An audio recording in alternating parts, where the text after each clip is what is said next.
3 kişi abi kalmışız. Abi üstlerden beni koşuyorlar. Üstlerden beni koşuyorlar. Ya sen öldün.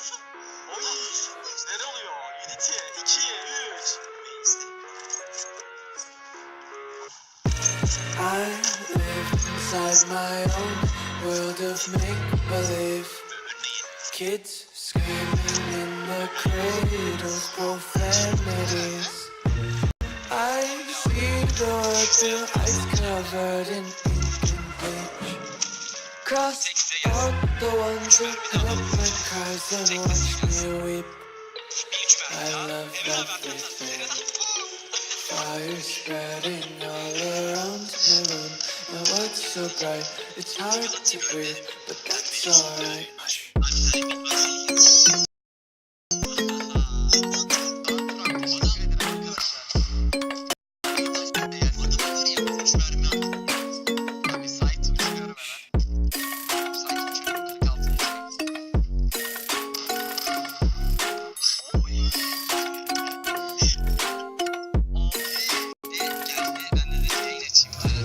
Take my eyes open to force reality.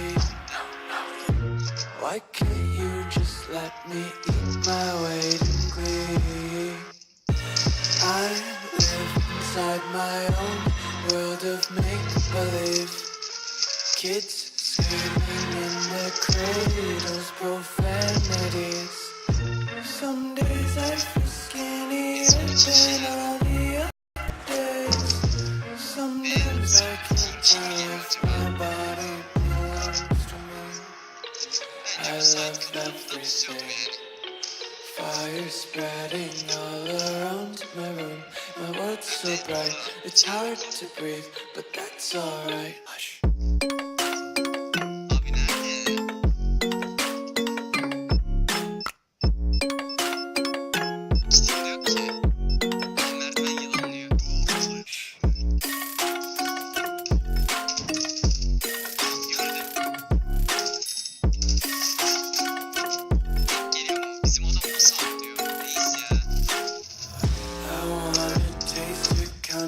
Hold your breath and feel the tension. Devils hide behind redemption. Honesty is a one-way gate to hell. I wanna taste consumption. Faster to waste oxygen. Hear the children sing aloud. It's music till the wick burns out.